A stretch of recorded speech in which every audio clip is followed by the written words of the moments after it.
श्री राम भगवान विष्णु के अवतार हैं। वे आदि पुरुष हैं जो मानव मात्र की भलाई के लिए मानवीय रूपों में इस धरा पर अवतरित हुए। मानव अस्तित्व की कठिनाइयों तथा कष्टों को उन्होंने स्वयं वर्ण किया ताकि समाज व नैतिक मूल्यों का संरक्षण किया जा सके तथा दुष्टों को दंड दिया जा सके। रामा अवतार भगवान विष्णु के सर्वाधिक महत्वपूर्ण अवतारों में सर्वोपरि है।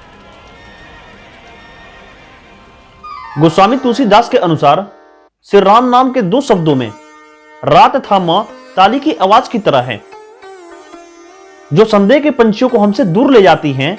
ये हमें दिव्य शक्तियों के प्रति विश्वास से ओतप्रोत करते हैं। इस प्रकार वेदांत वेद्य जिस अनंत सच्चिदानंद में योगी वृंद रमन करते हैं, उसी को परम ब्रह्म श्री राम कहते हैं। रमन्ते योगिनि अनंते नित्यानंदे चितात्मनि इति राम पदे नासो परम ब्रह्म विधीयते। संपूर्ण भारतीय समाज के लिए समान आदर्श के रूप में भगवान रामचंद्र को उत्तर से लेकर दक्षिण तक सब लोगों ने स्वीकार किया है। गुरु गोविंद सिंह जी ने राम कथा लिखी है। पूर्व की ओर कृतिवास रामायण तो महाराष्ट्र में भावार्थ रामायण चलती है। हिंदी में तुलसीदास जी की रामायण सर्वत्र प्रसिद्ध है ही। सुदूर दक्षिण में महाकवि कंबवन द्वारा लिखी कंबवन रामायण अत्यंत भक्तिपूर्ण ग्रंथ है। स्वयं गोस्वामी जी ने रामचरितमानस में राम ग्रंथों के विस्तार का वर्णन किया है। नाना भांति राम अवतारा रामायण शतकोटि अपारा। मनुष्य के जीवन में आने वाले सभी संबंधों को पूर्ण और उत्तम रूप से निभाने की शिक्षा देने वाले प्रभु श्री राम जी के समान दूसरा कोई चरित्र नहीं है। आदि कवि वाल्मीकि जी ने उनके संबंध में कहा है कि वे गंभीर्य में समुद्र के समान हैं। समुद्र इव गंभीर्य धैर्यण हिमवानिव। हम राम के जीवन पर दृष्टि डालते हैं तो उसमें कहीं भी अपूर्णता दृष्टि गोचर नहीं होती।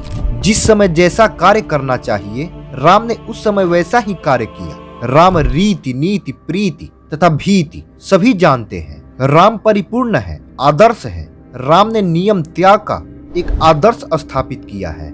राम ने ईश्वर होते हुए भी मानव का रूप रचकर मानव जाति को मानवता का पाठ पढ़ाया। मानवता का एक उत्कृष्ट आदर्श स्थापित किया। उपनिषदों में राम नाम ओम अथवा अक्षर ब्रह्म है। वह इसका तात्पर्य तत्वमसि महाकाव्य है। रौ का अर्थ तत्व परमात्मा है। मौ का अर्थ त्वम जीवात्मा है तथा अ की मात्रा असिकोदयोतक है। भारतीय जीवन में राम नाम उसी प्रकार अनुस्थित है जिस प्रकार दुग्ध में धवलता। राष्ट्र कवि मैथिली शरण गुप्त ने यशोधरा में राम के आदर्शमय महान जीवन के विषय में कितना सहज व सरल लिखा है। राम तुम्हारा चरित्र ही स्वयं ही महाकाव्य है। कोई कवि बन जाए सहज संभाव्य है। श्री राम का चरित्र नरत्व के लिए तेजोदीप स्तंभ है। वस्तुतः भगवान राम मर्यादा के परमादर्श के रूप में प्रतिष्ठित हैं। श्री राम सदैव कर्तव्यनिष्ठ के प्रति आस्थावान रहे हैं। उन्होंने कभी भी लोक मर्यादा के प्रति दुर्बल्य को प्रकट नहीं होने दिया। इस प्रकार मर्यादा पुरुषोत्तम के रूप में भगवान राम सर्वत्र व्याप्त है। एक राम दशरथ का बेटा, एक राम घट घट में लेटा, एक राम का सकल पसारा, एक राम है सबसे न्यारा। उस उक्ति के द्वारा श्री राम के चार रूप दर्शाए गए हैं। मर्यादा पुरुषोत्तम दशरथ नंदन, अंतर्यामी, सोपाधिक ईश्वर तथा निर्विशेष ब्रह्म। पर इन सब में मर्यादा पुरुषोत्तम श्री राम का चरित्र सर्वाधिक पूजनीय है। मंगल भवन अमंगल हारी, द्रवहु सुदशरथ अजर बिहारी।